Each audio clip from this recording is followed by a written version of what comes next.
Alors, bienvenue à cet instant de conseil. Une fois de plus, nous nous retrouvons sur le terrain et nous devions vous expliquer certaines raisons qui peuvent amener à construire de façon économique.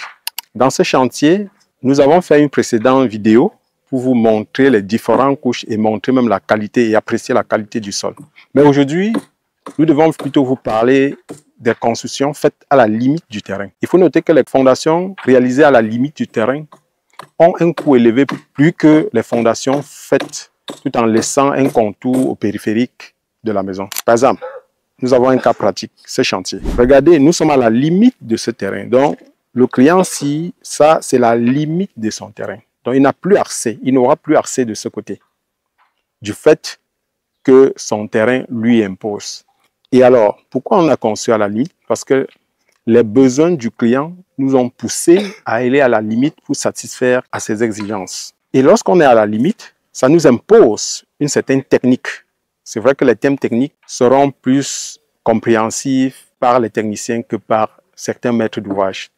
Nous sommes obligés de réaliser ce que nous appelons une semelle excentrique, c'est-à-dire à la limite, de telle sorte que si le voisin venait à construire, nos semelles ne devaient pas se retrouver dans son terrain. Donc, on s'arrange à être effectivement à la limite, même dans le sol. Et lorsqu'on se met à la limite en faisant des semelles extensives, ça pousse à faire des coûts supplémentaires. Ce qui fait que ces fondations seront un peu plus coûteuses que si nous n'avons pas construit à la limite. Et qu'est-ce qui rend ça un peu plus coûteux? Il y a un surplus des éléments de structure, notamment la longrine de redressement ou alors poutre de redressement. Et c'est ça, c'est cet élément que vous voyez au sol là, que nous appelons longrine de redressement.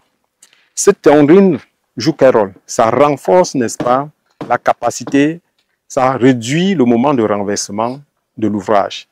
Ça renforce la structure. Et nous sommes obligés parce qu'il faut rattacher cette longrine à l'autre poutre, à l'autre poteau, pour pouvoir pallier à des moments de renversement. Techniquement, c'est une obligation. Nous n'avons pas de choix. Et ça nous pousse à faire des coûts supplémentaires.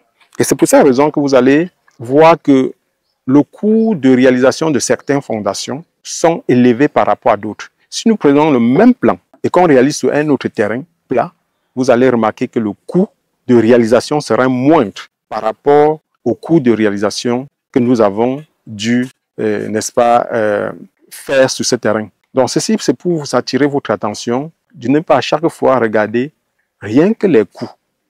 Tenez compte de la nature de structure, de la nature du sol, pour pouvoir évaluer ou alors apprécier les coûts.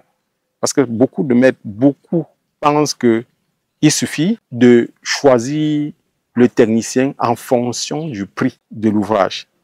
Effectivement, certains techniciens pourront arriver ici et ne pas mettre cette longrine. Là, ils savent pourquoi. Ils sont responsables de leurs actes. Ils peuvent décider de ne pas mettre la longrine de redressement. Le bâtiment peut tenir, mais vous ne savez pas combien de temps ça peut tenir. Donc, méfiez-vous de confier vos ouvrages juste en regardant les prix.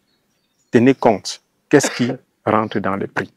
Alors, si cette vidéo vous a appris quelque chose, soyez désormais attentifs lorsque vous réalisez vos ouvrages.